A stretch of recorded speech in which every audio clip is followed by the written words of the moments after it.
ඔයාගේ ආදරණීය ත්‍රීවිල් එකේ ඉලෙක්ට්‍රෝනික පද්ධතියේ මොකක් හරි දෝෂයක් ආවොත් එහෙම නැත්නම් ඉලෙක්ට්‍රික් අයිටම් එකක දෝෂයක් ආවොත් ඒ ගැන තීරණයක් ගන්න ඔයා කොහොමද ක්‍රියාත්මක වෙන්නේ? ඉස්සෙල්ලා චෙක් කරලා බලලා තීරණයක් ගන්නවද?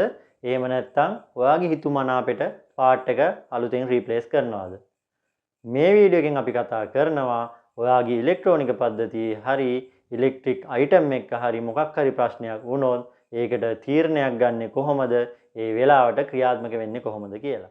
වීඩියෝ එකට යන්න කලින් හැමදාම වගේ මතක් කරනවා අපේ channel එක subscribe කරලා නැත්නම් subscribe කරලා මෙන්න මේ bell icon එකත් click කරලා තියාගන්න. ඒ විතරක් නෙවෙයි. ඔයාලට අපේ WhatsApp channel එකට, Instagram page එකට, Facebook page එකට වගේම TikTok page එකටත් එකතු වෙන්න පුළුවන්.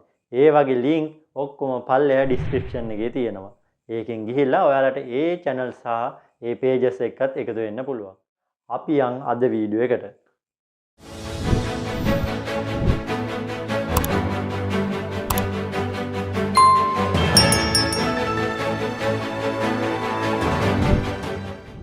ත්‍රිවිල් එකේ ඉලෙක්ට්‍රෝනික පද්ධතිය ගත්තොත් ඒකේ ප්‍රධානම කොටස් කිහිපයක් තියෙනවා. ඒ කියන්නේ උපාංග කීපයක්ම තියෙනවා.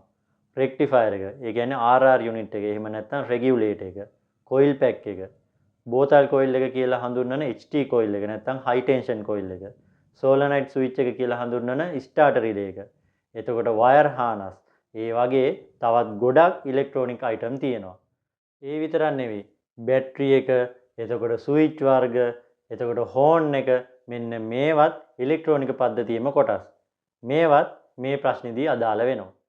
ඉතින් මේ විදිහට ඉලෙක්ට්‍රොනික පද්ධතියේ හරි එහෙම නැත්නම් එක අයිටමයක නැත්නම් උපාංගයක හරි ප්‍රශ්නයක් දෝෂයක් ආවොත් ඔයා කොහොමද දැනගන්නේ?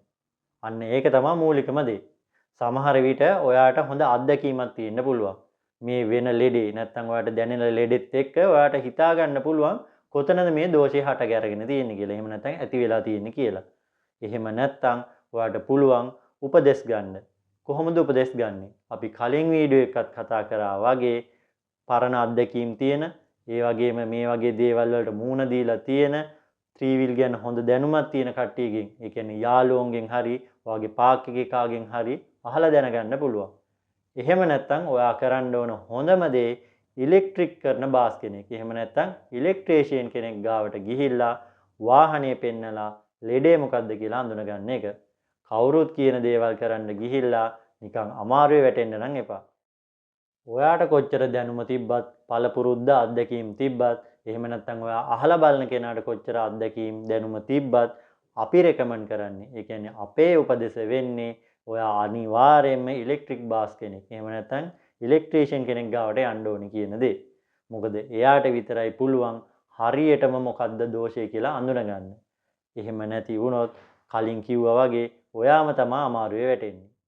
ටුක් ටුක් ටියුබ් SL අපි ඇයි එහෙම කියන්නේ? ඒ කියන්නේ ඉලෙක්ට්‍රීෂියන් කෙනෙක් ගාවට යන්න කියන්නේ ඇයි?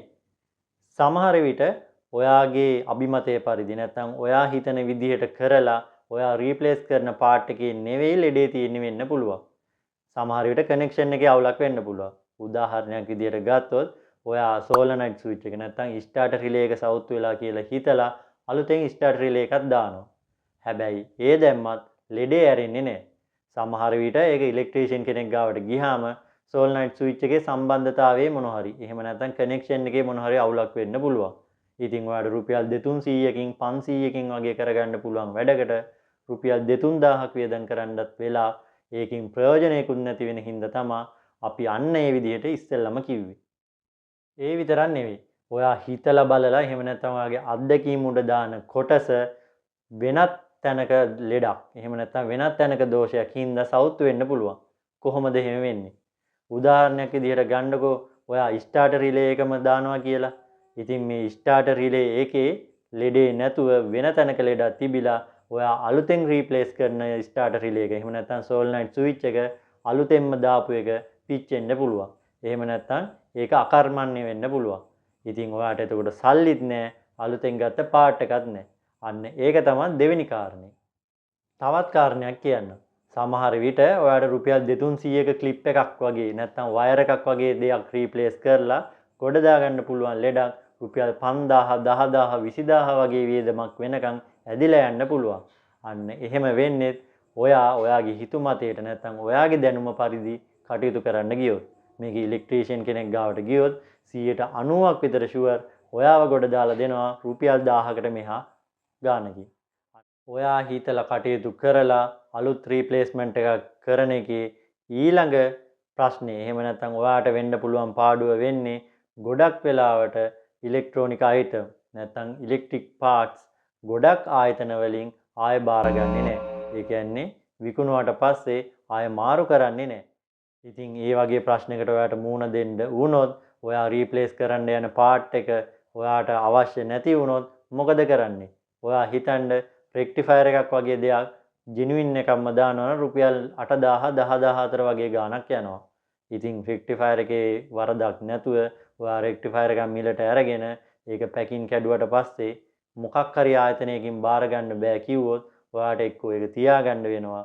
එහෙම නැත්නම් වෙන ඔයා දන්න කෙනෙක්ට හරි ගෑරේජ් එකකට හරි අඩු මුදලකට විකුණන්න වෙනවා. ඉතින් මේ පාඩුව අවම කරගන්නත් පුළුවන්. ඔයා මොලේ කල්පනා කරලා ඉලෙක්ට්‍රීෂියන් කෙනෙක් ගාවට ගිහිල්ලා උපදෙස් ගත්තොත්. ඔන්න ඔය විදිහට දැනුවත්භාවයක් තියාගෙන ඒ වගේම කල්පනාකාරීව සහ අත්දැකීම් පාවිච්චි කරලා හරි විදිහට ඉලෙක්ට්‍රොනික පාර්ට්ස් රීප්ලේස් කරන්න උපදෙස් ගන්න පුළුවන් නම් ඒක ඔයාට ඔයාගේ 3 wheel එකට වගේම ඔයාගේ පොකට් එකටත් අනිවාර්යයෙන්ම වැදගත් කාරණාවක් වෙනවා. අපි මේ වීඩියෝ එක මෙතනින් ඉවර කරනවා. තවත් මේ වගේ 3 wheel වලට ආදරය කරන 3 wheel ගැන දැනගන්න කැමති ඒ වගේම 3 wheel ගැන උනන්දු අයට තවත් වටිනා වීඩියෝ එකක් අරගෙන අපි ආයෙත් හම්බෙනවා. එහෙනම් ටුක් ටුක් ටියුබ් SL අපේ channel එක subscribe කරලා තියාගන්න. කලින් කිව්වා වගේ අපේ අනිත් social mediaත් එක්කත් එකතු වෙලා ඉන්න. ඔයගොල්ලෝ හැමෝටම හැමදාමත් වගේ ජයම වේවා කියලා තමයි අපේ ප්‍රාර්ථනාව.